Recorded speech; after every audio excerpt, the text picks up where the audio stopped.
côté, vous voyez en face de vous le LG G2 Mini. Alors mini parce que sur la diagonale de l'écran, on est sur du 4,7 pouces, contrairement au 5,2 du G2. Sinon, en termes de design, on retrouve les bords très fins. On a ici 76% d'occupation de la surface avant de l'écran.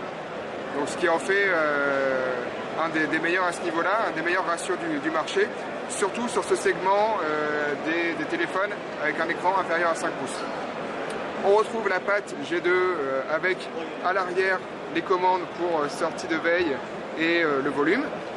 On a un capteur qui fait 8 mégapixels à l'arrière, le flash, le jack sur le dessus, et donc bien sûr, c'est ça qui est l'avantage du LG, c'est qu'on n'a aucun bouton, ni sur les côtés, ni devant. Voilà. Alors vous allez me dire, quand le téléphone est posé sur la table, comme ça, comment je fais? Eh bien c'est simple, il y a le fameux no-con, donc c'est la même chose que sur le G2, on frappe 2 fois pour sortir le téléphone de veille. Et là, hop, ça n'a pas marché. Pourquoi? Parce que sur cette nouvelle série, LG a développé un système qui est le knock code, c'est-à-dire qu'on peut paramétrer soi-même le code à faire pour sortir de veille. Ici, le code est simple, je fais comme ça, et ça fonctionne, ça s'allume.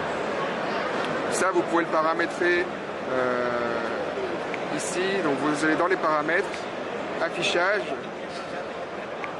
verrouillage, et là, vous voyez le système de verrouillage. Donc vous avez un carré comme ça et vous pouvez sélectionner votre séquence. Vous pouvez par exemple taper 3 fois au même endroit ou 4 fois comme ça. Voilà. Donc là vous choisissez vraiment ce que vous voulez faire et ça vous permet de déverrouiller en tapotant sans avoir à passer derrière par un schéma de déverrouillage. C'est quand même un petit peu plus pratique. Ensuite, sur ce téléphone, on a à l'avant, là, vous voyez le petit capteur, c'est 1,3 mégapixels. Donc c'est du G2 mini, on est quand même sur un appareil qui est moins performant. C'est mini aussi dans les performances, c'est mini, il y a moins de RAM. Le processeur sur cet appareil, en fait il y en a 3 différents.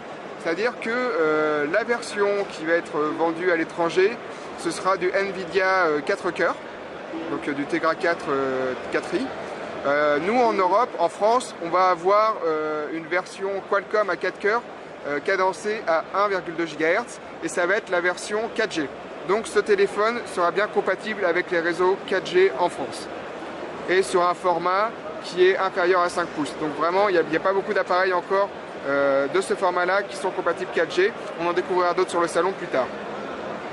Au niveau de l'affichage, alors les dimensions, on a 129 mm, 66, épaisseur 9,8, le poids, on a 121 grammes. Vous voyez aussi, je n'en ai pas parlé tout à l'heure, on a un effet un peu granuleux derrière, contrairement au G2 qui est plastique lisse. Ça donne une bonne prise en main. Bon, quand on a les mains un peu moites comme moi là en ce moment, ça glisse un peu quand même. Voilà, c'est à savoir, c'est pas forcément très agréable au toucher. Qu'est-ce que vous avez à savoir de plus? À l'intérieur du téléphone, vous avez une batterie 2440 mAh. C'est LG qui la fabrique, LG Chemicals. C'est la même technologie que sur le G2. On est sur une batterie un petit peu moins performante, mais comme le processeur est moins gourmand que l'écran, qui a une résolution de 960 par 540, donc du QHD, est moins gourmand aussi, on devrait pouvoir tenir à peu près 2 jours en fonctionnement normal. On n'a pas vraiment eu d'annonce à ce sujet. On m'a dit quand même qu'on était sur les mêmes technologies et que comme le téléphone est moins gourmand, a priori ça devrait pouvoir tenir au moins 2 jours. Voilà, sachant en passant des appels avec un usage normal, en regardant des vidéos, etc. Voilà, on a petite surprise, donc pour ceux qui ont le G2 qui n'est pas encore passé sur KitKat, ici, général, ici on a du KitKat.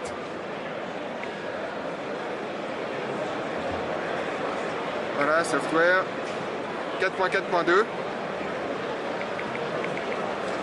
Voilà, avec un petit easter egg, un petit cas qui tourne. Bon. Donc on a du Android KitKat 4.4, ce qui permet sur des petites configurations comme ça d'avoir quand même beaucoup de fluidité. Ici vous avez 1 Go de RAM, 8 Go de stockage. Vous allez quand même pouvoir faire tourner tous les jeux les plus récents, des films en HD sans aucun souci. Voilà, c'était une rapide prise en main du LG G2 Mini. Vous voyez que quand même, dans la main, on va le comparer avec le G2. Voilà. Bon, ceux qui ont des plus petites mains vont être contents de voir que cet appareil-là est sorti parce qu'on reste sur quelque chose qui a vraiment de bonnes performances.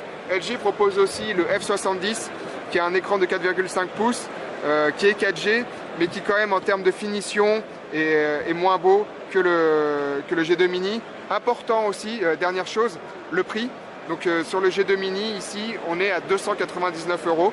Pour ceux qui ont acheté le S4 Mini ou le HTC One Mini, vous savez que c'est des téléphones qui, en plus, ont des caractéristiques au rabais, mais restent des téléphones quand même chers.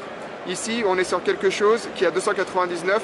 On est dans la moyenne de ce qui se fait dans le moyen de gamme, avec quand même des finitions qui sont relativement haut de gamme et surtout on a la 4G. Voilà, c'était le test et la prise en main du G2 Mini. J'espère que ça vous a plu. À très bientôt pour d'autres prises en main.